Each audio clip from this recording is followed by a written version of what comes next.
My name is Jerry Ross. I'm the Vice President of Harmony Artists. We're a small boutique talent agency located in Los Angeles, California. And about how many artists and types of artists do you represent? We have currently about 40 artists on the roster. It ranges from, we have a couple of theatrical type shows. We have some musical shows, name artists as well as tribute artists.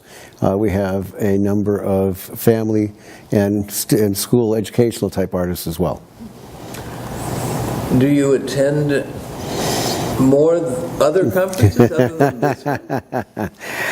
I think I attend every conference there is, but really I primarily focus on the performing arts conferences. We attend the 3 major regional arts conferences every year. We attend arts presenters in New York every year. We may or may not, for example, this year we'll be going to Arts Northwest because we have an artist showcasing. We were at Ohio presenters last year because we had an artist showcasing. Generally the smaller conferences we go if we have an artist showcasing, but if not, it's difficult for us to go to the smaller ones because we also attend the International Association of Fairs and Expos and 3 or 4 of the larger regional fair conventions as well. So we wind up doing about 10 to 12 a year. And we also attend International Performing Arts for Youth. We've been hearing several times about something called a caravan.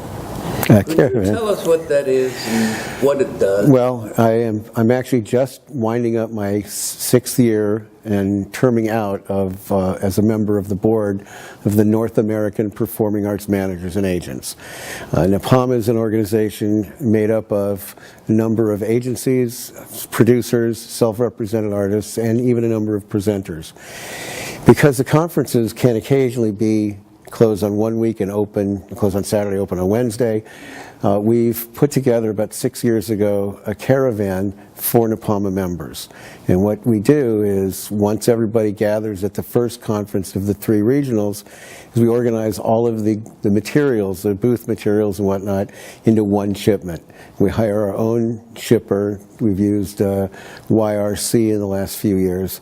And what winds up happening is we're able to negotiate with the decorators at the various conferences to allow us to use our drayage as one lump weight rather than charging minimums, and by using YRC rather than a FedEx or one of the other more retail type shippers.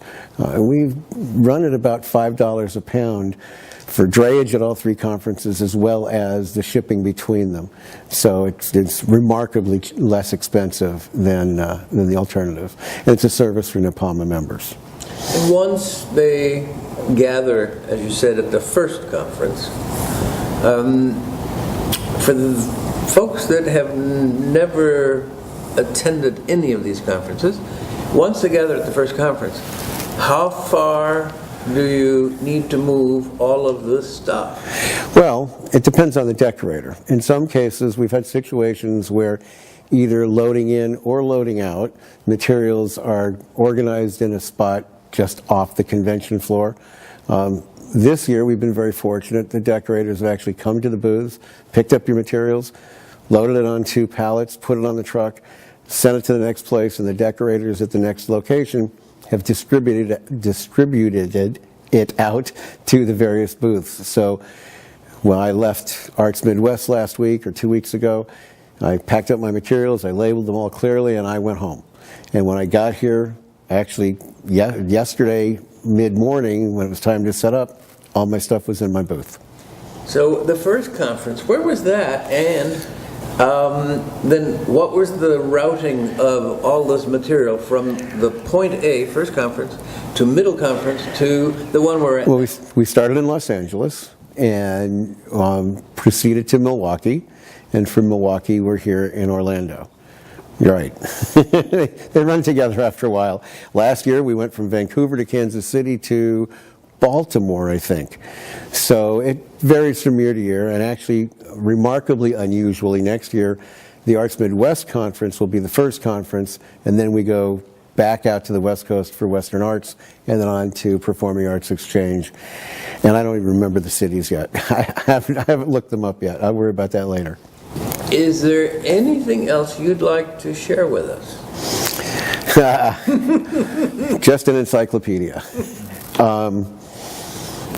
The conferences are a very valuable tool, but you have to go into them with your eyes open.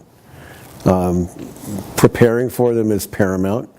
You have to, although, as I'm sure has been mentioned by others, these presenters are inundated with a vast, an insane amount of information coming into the conferences, but reaching out and having proper expectations. Showcasing is good, that helps. The idea is to become an established part of the industry, of the marketplace, where people recognize who you are.